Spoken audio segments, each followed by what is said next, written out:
சித்த வேதம் 61ஆம் நாள் தொடக்கம். ஆன்ம நேய அன்பர்கள் அனைவருக்கும் ஆத்ம வணக்கம். வேலூர் சித்த வித்தை தவ மையத்தின் சார்பில் நம்முடைய ஞானபிதா ஜெகத்சோதி சுவாமி சிவானந்த பரமஹம்சர் அவர்கள் உலக மக்கள் நலன் கருதி உருவாக்கிய சித்த வேத தத்துவத்தை உங்களின் செவிகளுக்கும் சிந்தனைக்கும் பயன் தரும் வகையில் தினம் தினம் வழங்கப்படுகிறது. அதன் தொடர்ச்சியாய் இன்று 61ஆம் நாள் தொடக்கம். அத்தியாயம் 22. குருவே, இதுவரையிலும் ஷடாதாரங்களை பற்றி யாதொன்றும் சொல்லவில்லை. ஷடாதாரங்களை கடந்து ஜீவன் பிரம்மரந்திரத்தில் ஐக்கியப்பட்டால் மாத்திரமே மோட்சம் என்று சொல்லுகிறார்கள். இதனுடைய பொருள் என்னவென்று விவரமாக சொல்லித்தர வேண்டுமாய் கேட்டுக்கொள்கிறேன். ஷடாதாரங்கள் என்பது எவையாகும்? அவைகளுடைய பெயர்கள் எல்லாம் என்னவெல்லாமாகும்? மூலாதாரம், சுவாதிஷ்டானம், மணிப்பூரகம், அநாதகம், விசுக்தி, ஆக்ஞா இவைகள் என்று சொல்லுகிறார்கள். இந்த 6 ஆதாரங்கள் எந்தெந்த நிலைமையில் இருக்கிறது? மூலாதாரம் என்பது குதமாகும். அதாவது இதுவரையிலும் குதம் என்று சொல்லி வந்திருக்கிற மலத்துவாரத்தோடு தொட்டு மேலே இருக்கிறது. சுவாதிஷ்டானம் என்பது இதுவரையில் லிங்கம் என்று சொல்லி வருகிற மூத்திர துவாரத்தினுடைய அடியில் இருக்கின்றது. மணிப்பூரகம் என்பது இதுவரையில் நாவி என்று சொல்லி வருகிற தொப்புள் அடியோடு சேர்ந்திருக்கிறதாகும். அநாதகம் என்பது இதுவரையில் இருதயம் என்று சொல்லி வந்திருக்கிற மார்பினுடைய மத்தியமான, அதாவது நடுவிலான நெஞ்சி குழியிலாகும். விசுத்தி என்பது இதுவரையில் கண்டம் என்று சொல்லி வந்திருந்த தொண்டை குழியிலாகும். ஆக்ஞா என்பது லலாடமாயிருக்கின்ற புருவ மத்தியமாகும். இவ்விதத்திலுள்ள 6 ஆதாரங்களும் மேலே சொல்லி வந்த இடங்களில் எவ்விதத்திலாகும் இருக்கிறது என்று உம்முடைய நம்பிக்கை? அவைகள் ஒவ்வொன்றும் படிப்படியாய் மேலே மேலே இருக்கிறதென்றும் அவைகளில் ஒவ்வொரு படியாகிய ஆதாரம் கடந்து கடந்து பிராணன் பிரம்மரந்திரத்தில் சென்று சேருகிறதாகும் என்று என்னுடைய நம்பிக்கை. அப்படியானால் மூலாதாரம் என்பது எது? மூலாதாரம் எங்கே இருக்கிறது?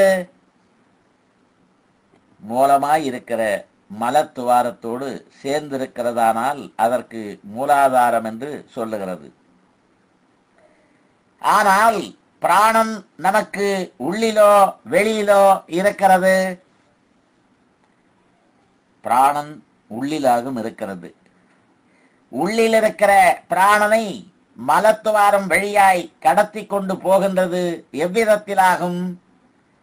அதுவுமல்லாமல் தாங்கள் சொன்ன பிரகாரம் மலத்துவாரம் தான் மூலாதாரம் என்பதானால் அந்த வழியாக ஜீவனை பிரம்மரந்திரத்தில் கொண்டு போக வேண்டுமானால் நமது உள்ளில் உள்ள ஜீவனை வெளியில் விட்டு அல்லாமல் முன் சொன்ன மலத்துவாரத்தின் வழியாக மேலே கொண்டு போக முடியுமா? முடியாது. அவ்விதம் உள்ளிலுள்ள ஜீவனை வெளியில் விட்டால் என்னவாகும்? சபம், அதாவது பிணவாய் போகும். அப்பொழுது நீர் சொன்னதான மலத்துவாரம் என்பதுதான் மூலாதாரம் என்றால் உள்ளில் இருக்கும் ஜீவனை வெளியில் விட்டால் சபமாய் போகும் என்று நீரே சொன்னீர். அப்படி இருக்க மூலாதாரம் மலத்துவாரமாய் இருப்பதற்கு வழி உண்டா? வழி இல்லை. அதுவுமன்றி ஆதாரங்கள் ஒவ்வொன்றும் மேலே மேலே அடுக்கடுக்காய் இருக்கிறதென்றும் அவைகளில் பிராணன் ஒவ்வொன்றும் கிரமப்படி தாண்டி தாண்டி பிரம்மரந்திரத்தில் சேர வேண்டுமென்றும் சொல்லி இருக்கிறதல்லவா? அது நம்முடைய மலத்துவாரம் முதல் பிரம்மரந்திரம் வரை அடுக்கடுக்காய் இருக்கிறதில்லை என்பதை குறித்து உதாரணம் சொல்லுகிறேன்.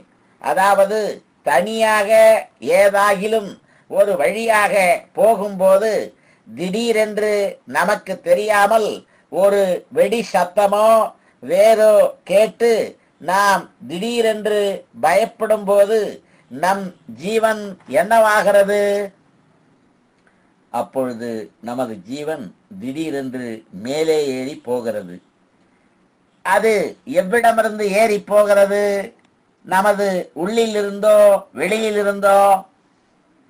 நமது உள்ளில் இருந்தேதான்.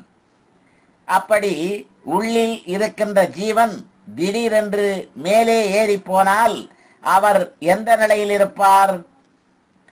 அவருக்கு யாதொன்றும் தெரியாமல் யாதொரு உணர்வும் தெளிவுமில்லாமலும் விழுந்து கிடப்பார். அதற்கு காரணம் என்ன? ஜீவன் மேலே போனதினால். அப்பொழுது நமக்கு மலத்துவாரம் முதல் 6 ஆதாரங்கள் அடுக்கடுக்காய் மேலே போவதற்கு இருந்ததானால் நாம் பயப்பட்டு ஜீவன் மேலே ஓடி போகும்போது நீர் மேல் சொல்லிய ஆதாரங்கள் ஒன்றுமே காணுவதற்கில்லை அல்லவா? அப்படி இருந்திருக்குமானால் ஜீவன் அவைகளை தட்டி திறந்திருக்க வேண்டுமல்லவா? அதுவும் உண்டாகவில்லை அல்லவா? அதுவுமன்றி நாம் தூங்கும்போது நம்முடைய ஜீவன் நமது உள்ளிலேயே கதாகதம், அதாவது நடனம் செய்து கொண்டிருந்தது. அதற்குத்தான் சமீரணன் என்று பெயர். சமீரணனை பற்றி முதல் அத்தியாயத்தில் சொல்லப்பட்டிருக்கிறது. அந்த சமீரணன் உள்ளிலேயே மேலும் கீழும் கதாகதம், அதாவது நடனம் செய்து பிரம்மரந்திரத்தோடு தாக்கிக் கொண்டிருக்கின்ற கதியாகும். அப்பொழுதும் 6 ஆதாரங்கள் அடுக்கடுக்காய் உள்ளதாக காண்கிறதோ அறிகிறதோ இல்லை. தவிர மூலம் என்றால் என்ன? மூலம் என்பது தூர், அதாவது அடி, அதாவது உற்பத்தி ஸ்தானம். அப்படியானால் நம்முடைய தூர் எது? மேல் சொல்லிய மூலமாயிருக்கிற மலத்துவாரம் ஆகும். இது மிகவும் தப்பிதமாகும். மூலம் என்பது தூராகின்றது. அது முதலில் உண்டாகின்ற ஸ்தலமாகும். அதை மலத்துவாரம் என்று சொல்வதற்கு ஒருபொழுதும் முடியாது. மலத்துவாரம் முதற்கு ஒரு சிருஷ்டி உண்டாகிறதில்லை. அதற்கு உதாரணம் என்னவென்றால், ஸ்திரீகள் பிரசவிக்கின்றதானால் குழந்தையினுடைய மலத்துவாரம் முதலில் வெளியே வருகிறதுண்டோ? இல்லை. பின் எந்த பாகமாகும் முதலில் வெளிவருகிறது? சிரசு, அதாவது தலை. ஆனால் மலத்துவாரத்திலிருந்து தொடங்கி சிருஷ்டியானதென்றால் மலத்துவாரம் அல்லவா முதலாக வெளியே வர வேண்டியது என்றால் அது அல்ல. மூலம் என்பது தூர். மூலம் அதாவது நம்முடைய சிரசாகின்றது. நம்முடைய சிருஷ்டி சிரசிலிருந்து ஆரம்பிக்கின்றதாகும். சிரஸ் இல்லாதிருந்தால் யாதொன்றும் இல்லை. அதுவுமல்லாமல் நாம் ஒரு உருவம் எழுதுவதானால் அதனுடைய எந்த பாகமாகும் முதலில் எழுதுகிறது? முகம். அப்போது மூலம் எதாகும்? சிரசு. அதல்லாமல் விருட்சம் முதலியவைகள் எங்கே நிற்கின்றன? பூமியில். அவ்விருட்சம் முதலியவைகளுடைய உற்பத்தி எதிலிருந்து? வித்திலிருந்து. வித்தின் எந்த பாகத்திலிருந்து முளைக்கிறது? வித்தினுடைய முகத்திலிருந்து. வித்தினுடைய முகம் மேல் பக்கமோ கீழ்ப்பக்கமோ இருக்கிறது? மேல் பக்கத்தில். ஆனால் உலகத்தில் இருக்கிற சர்வ சராசரங்களினுடைய உற்பத்தி எந்த பாகத்தில் இருக்கிறது இருந்து? மேல் பக்கத்தில் இருந்து. அப்பிரகாரம் உண்டாகி பூமியில் இருக்கின்றதாகிய தாவரங்கள் ஆகாரத்தையும் தண்ணீரையும் எந்த பாகத்தினால் எடுக்கிறது? தூரினால், அதாவது உற்பத்தி ஸ்தானத்தால்.